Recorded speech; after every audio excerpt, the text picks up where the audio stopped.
Then it says, الَّذِينَ يَظُنُّونَ أَنَّهُمْ مُلَاقُو رَبِّهِمْ, if I get the words right. People who assumed and believed that they're going to meet their Lord said, كَمْ مِنْ فِئَةٍ قَلِيلَةٍ غَلَبَتْ فِئَةً كَثِيرَةً بِإِذْنِ اللَّهِ. فِئَةً قَلِيلَةً, a small number of people can create that change. Right? What is it that this large body of Muslims is not able to do that? It's because this is not implanted here in the heart. We've got to implant that. We need to make sure we work on that. We understand it. We need to spend time understanding what does La ilaha illallah mean conceptually and try to implement it in practice. These adhkar that we are told in our adhan, when we say La ilaha illallah, think about that. Try to force ourselves to, at least for a moment there, say that I don't believe in anything being effective except for Allah. When you say in salat, Ashhadu an la ilaha illallah wahdahu la sharika lah. La sharika lah means I don't consider anything effective. My work is not effective. My parents are not, nothing is effective. Anything that you consider effective is a sharik for Allah. At least for a second, try to deny that and say, God, although I have a shortcoming in practice, I do realize that's not right. I'm trying to work on it. When it says that the best of adhkar is to say La ilaha illallah at least 100 times a day, let's try to do that. The self-purification, trying to remove all the curtains and veils of shirk from our hearts. It can't be enforced. The reason why Imam Khomeini sees it is because he's purified himself. He's worked on himself. He stayed away from sins. He stayed away from that shirk in practice. And try to understand it. This is what we need to do. It is this tawheed that we've tried to embed in our hearts that's going to cause that change. Each of us, individuals, societies are composed of individuals. If individuals don't have that, then it's not going to be there. Imam Hussein Salamullah alayhi even teaches us this. We didn't get time to explain that really without that God factor, this idea of the movement of the Imam would not have made sense, would not have been effective. What has kept it alive is because Allah subhanahu wa ta'ala wants to keep it alive. There's so many other revolutions. Have you thought about this? So many other freedom fighters. So many people that have been brutally killed with their families, far worse than what happened to the Imam. I know plenty of stories. The Native Americans. In Africa, I'm sure, there's plenty of people that were slaughtered, mutilated. Freedom fighters amongst these people, plenty of them. Give it a century or two, most of them, or even if there's a name of them, nothing like Imam Hussein. But that personal part also Imam Hussein teaches us on the day of Ashura. He gives us that understanding. They say the closer it got to the moment of him meeting his Lord, those who saw him say that you could see the glow in his face. They say those last words that the Imam was saying when the Mal'un was finishing, was moving towards the Imam, was إِلَهِ رِضًا بِقَضَائِكَ تَسْلِيمًا لِأَمْرِكَ. I am pleased with, I know this is your will, and I'm pleased with it. Sallallahu alayhi wa sallam. Sallallahu alaykum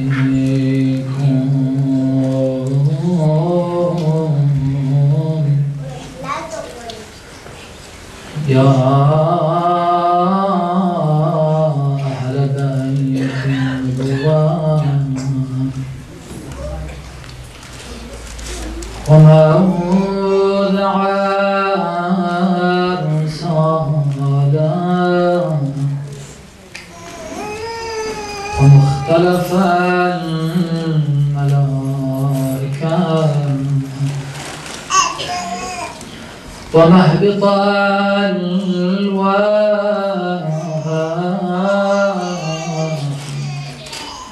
وخزان العلم. May Allah's peace and blessings be upon you, my beloved Ahlul Bayt.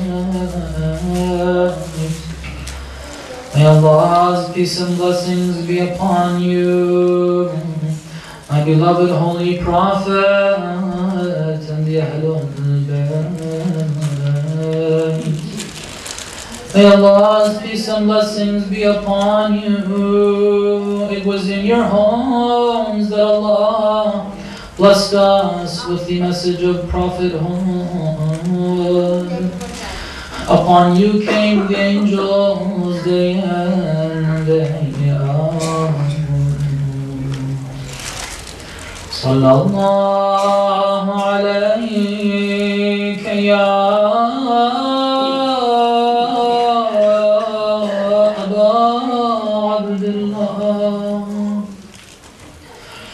Sallallahu alayka ya madlum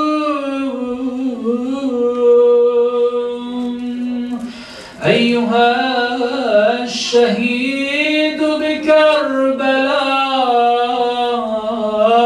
atshana. May Allah's peace and blessings be upon you, my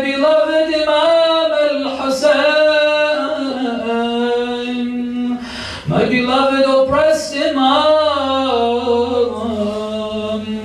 the Imam that was slaughtered by the shores of the Euphrates while his mouth was dry of thirst. Sallallahu alayka ya Mawla. Tonight marks the night in which the Ahlul Bayt arrived in the plains of Karbala. I'm sure you've heard the story. Some reported after Khurasan he received orders that the Imam is not allowed to go back to Medina. The Imam is not allowed to go to Kufa.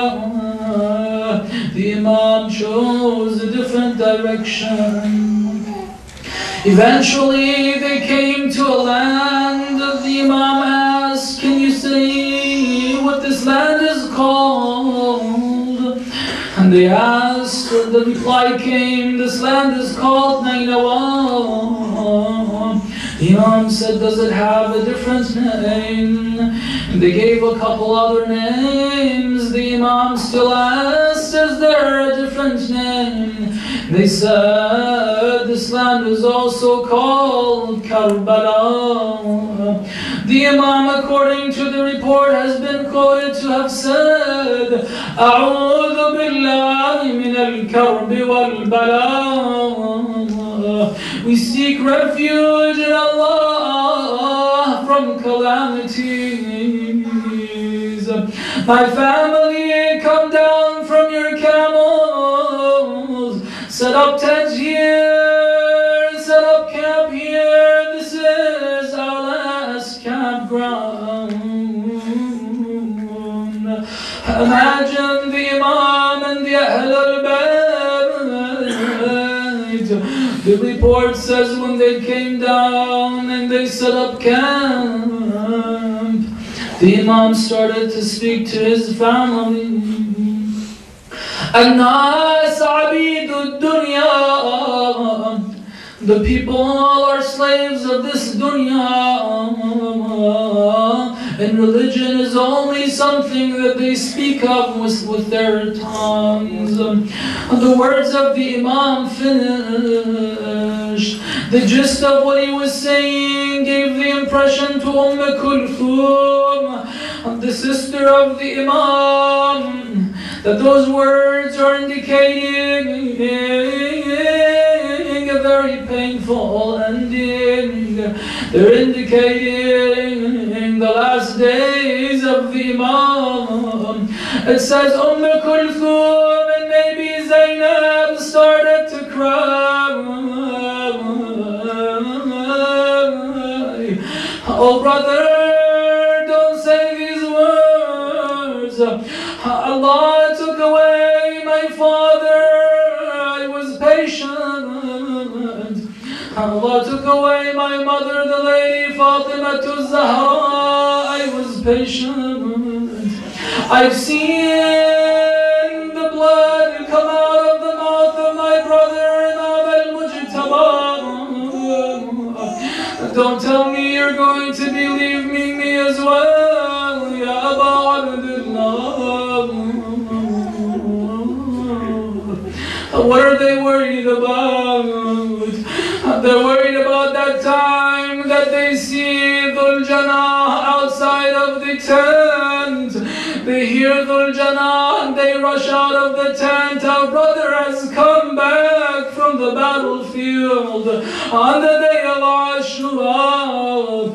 But they see the horses there filled with arrows and spears and blood all over it. But Hussein is not there. They call Muhammad wa